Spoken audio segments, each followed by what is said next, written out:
ನಮಸ್ಕಾರ ಎಲ್ಲರಿಗೂ. ಇವತ್ತು ಬೆಳಗ್ಗೆ ನಮ್ಮ ಬಾಸಿಗೂ ನಮಸ್ಕಾರ ಹೇಳಕ್ಕಂದು ಹೊನ್ನಾಳಿ ಕಡೆ ಕೆಲ್ಸಕ್ಕೆ ಹೊರಟಿವಿ. ಇನ್ನೇ ಹೊನ್ನಾಳಿ ಎಂಟ್ರಿ ಆದ್ವಿ. ಬೆಳಗ್ಗೆ ನೋಡಿದ್ರೆ ಈ ತರ ಐತಿ, ಮಧ್ಯಾಹ್ನಕ್ಕಿನೆಲ್ಲ ಫುಲ್ ರಶ್ ಆಗಿರುತ್ತೆ. ಯಾಕಂದ್ರೆ ಬುಧವಾರ ಹೊನ್ನಾಳಿ ಫುಲ್ ರಶ್ ಸಂತೆ ಅಲ್ಲ, ಹಂಗಾಗಿ ಇನ್ನೊಂದು ಬಿಲ್ಡಿಂಗ್ ಹತ್ರ ಬಂದು ಇಲ್ಲಿ ನೋಡ್ತಾ ಇದ್ದೆ. ಇಲ್ಲಿ ಇವತ್ತು CPC ಲೈನ್ ಕೆಲಸ ಮಾಡಬೇಕು.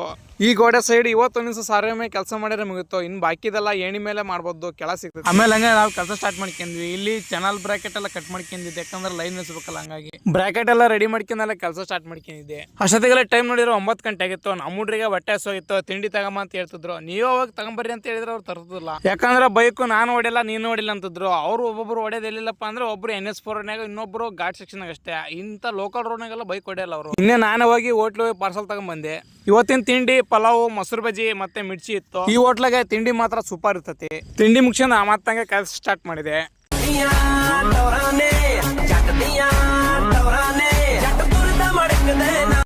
ಇನ್ನೇ ಲೈನ್ ಇಳಿಸೋದೆಲ್ಲ ಮುಗೀತು.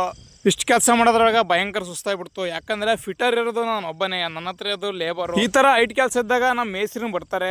ಇವಾಗ ನೋಡಿದ್ರೆ ಅವರು ಕೆಲಸ ಬಹಳ ಬಿಜಿ ಅದಾವ, ಹಂಗಾಗಿ ಹೊರಗಡೆ ಎಲ್ಲ ಪೈಪ್ ಫಿಟ್ಟಿಂಗ್ ಈ ತರ ಇತ್ತು ನೋಡ್ರಿ. ಇಲ್ಲಿ ಬಾಡಿಗೆ ಮನೆ ಅದಾವ, ಎಲ್ಲ ಸಪ್ರೇಟ್ ಲೈನ್ ಮಾಡಿದೀವಿ. ಮೋಟರ್ ಲೈನು ಮತ್ತು ಡೆಲಿವರಿ ಬಿಸಿನೀರಲ್ಲ. ಇಷ್ಟು ಹೇಳ್ತಾ ಇವತ್ತಿನ ಲಾಗ್ ಮುಗಿಸ್ತಾನೆ. ಎಲ್ಲರಿಗೂ ನಮಸ್ಕಾರ.